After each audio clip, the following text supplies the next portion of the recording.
Oui, là-bas, on prend une question. Bonjour. Mhm.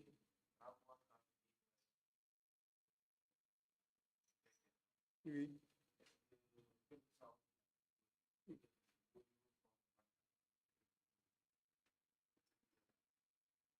Oui, les joueurs sont mentalement prêts, sont bien préparés pour ce match-là. Depuis très longtemps, depuis la programmation du match, on se prépare bien. Même les joueurs sont conscients du match et du résultat de la première journée, c'est joué la semaine passée, le Giraffe contre NGB.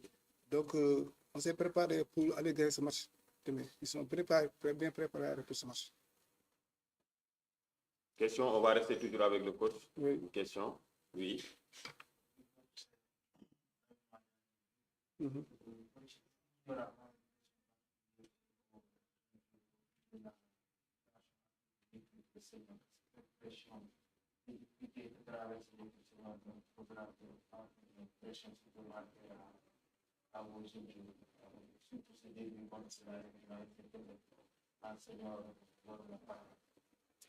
Non, non, non, je ne pense pas.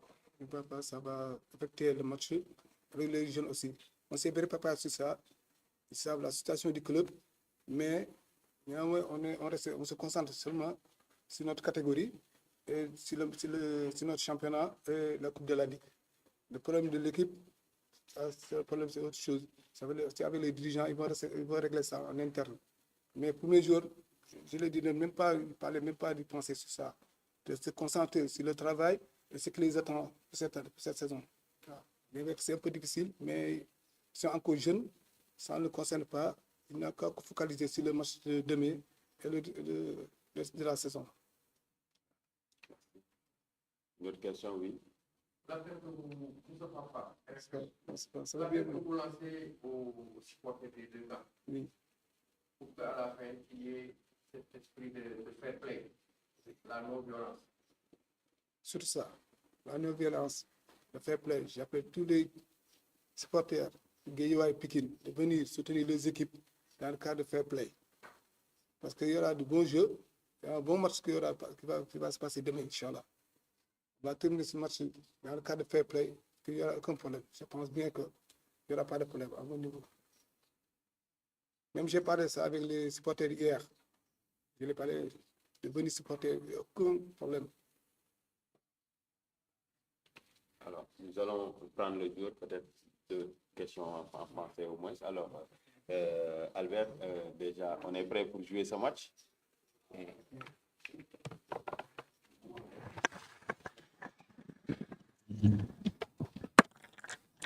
Tout à l'heure, Albert, est-ce qu'on est prêt véritablement pour jouer ce match derby qui va opposer Pikine à Guédiawaye?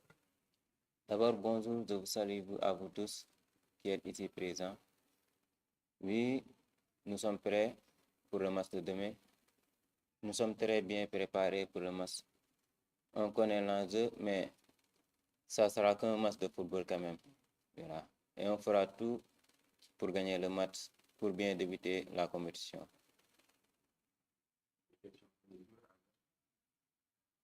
Oui.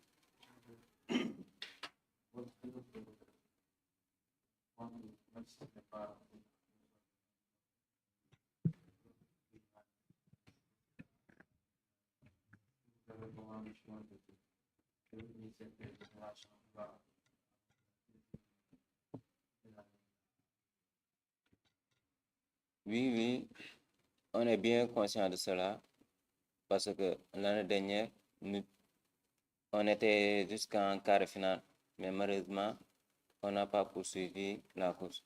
Mais cette année-ci, voilà, nous avons cette chance encore de nous montrer et d'aller chercher cette coupe. Une dernière question pour Albert, après on va passer à la version Wolof. S'il n'y a pas de question, il n'y a pas une dernière question pour Albert, on va passer en transition à la version Wolof. C'est bon.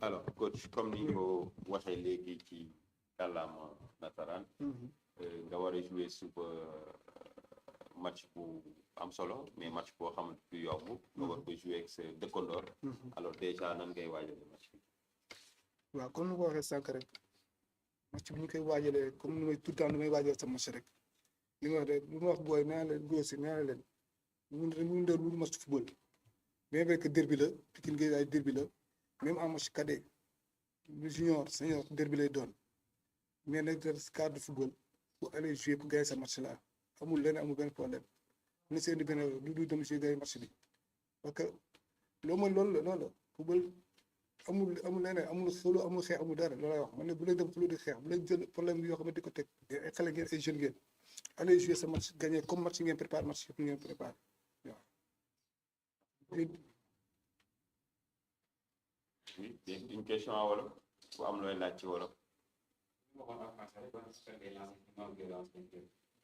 waaw loolu moom dama ko wax gars yi dimbali ngir yaay rek match bi ñu ñëw c'est encore si jàmm ak salaam si fair play équipe bu nekk Pikine indi Guédiawaye indi mu fees dell ñu seetaan match bi seetaan boo football parce que xam naa ne xale yi dañuy football ñu jëm ko jouer ko si fair play am benn violence waaw bu paree dem ñibbi am benn problème parce que ñu ngi doog a débuté championnat bi te coupe de la Ligue vraiment ko créé ñu ko innové nii si U20 yi ki ko créé na lu rafet lu baax si booy parce que day fekk booy bëri ñu génne leen donc buñ ko yàq dafa nekk championnat bu neex bu baax soo xoolee daaw ni mu demee ni mu déroulé vraiment dafa war a gën a avancé waat te sans violence yëpp ni ko def si fair play Pikine Guédiawaye dëkkandoo lay match la benn 90 minutes la ça passe après ñu demaat parce que xamante nañ. merci une autre question wala pour ñu revenir ci question la bi sama naataango bi am lu mu laaj lu am solo. équipe bu Guédiawaye senior bi dañu nekk ci ay jafe-jafe. waaw est-ce que ñu ngi répercuté wu ci mbéy seen match bi. non man loolu bu ma sax di wax parce que loolu c'est problème interne la je dis bon gérer ça mais pour mu wax xale rek wax naa leen ko te ñoom sax ils sont conscients de ça ñoom dañu si ko waxtaanee sax dañu si wax wax naa leen loolu nee naa leen problème équipe bi problème équipe la yéen vous êtes joueurs ces joueurs nous sommes des entraîneurs on va rester des entraîneurs dañ liggéey pour performance si terrain bi waaw voilà. bon ñu jël ñaari laaj pour joueur bi alors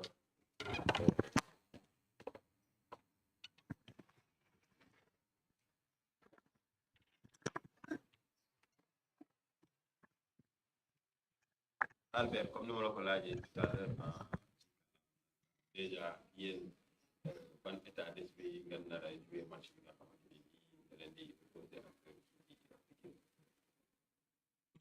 waaw dañ koy jouer comme ni ñu doon jouer yeneen match yi parce que comme ni ma ko waxee sànq match de football la tamit ku nekk dee bëgg a gagner voilà mais ñun préparé nañu bu baax pour que demain tamit ñu mën a def suñu kéemtalaay kantan pour mën a gagner match bi pour que ñu mën a débuter match bi voilà ñu mën a débuter compétition bi ak victoire.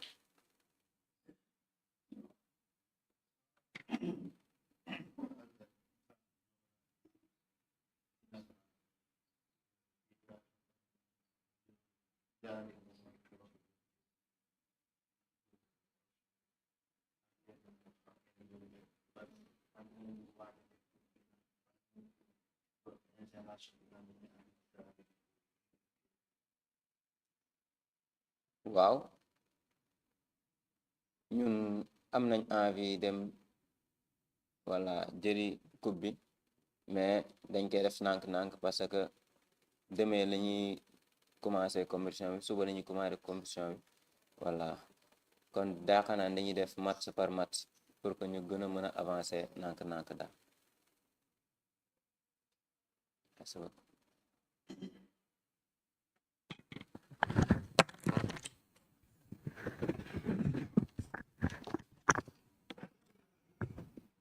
voilà dañuy tëj première partie conférence de presse bi ak l'entraîneur peut-être xëy na ñu wax ko rek mu ñëwaat ci innovation bi nga xamante ni moom la ligue bi def c'est-à-dire jouer cette coupe avec catégorie yi nga xam ne ñoo gën a ndaw mooy les U20 tey jii ban chance ban opportunité lay jox joueurs yi nga xamante ni xëy na peut-être dinañ gën a am temps de jeu ban opportunité la leen jox. loolu moom maa ngi koy saluer depuis daaw ma su fekkee mën a fàttali sax depuis daaw laa ko wax man ki innové lii ki def lii def naa affaire bu réussir fu Sénégal parce que jël championnat coupe de la ligue bi jox ko U20 yi jàngal tey day tax ñu gën a compétitif day tax tamit ñu am visibilité tey day baax seen équipe nationale tamit booy xamante ne mu ñu am chance ci seen équipe première yi leen gis coupe de la ligue bi ñu xam ne am na mën nañ sa am chance pour def équipe nationale da leen dimbali moo tax mooy vraiment kii dama koy saluer te gars yi gën ko doole gën a koy yaatal gën a yokk visibilité bi parce que tamit si booy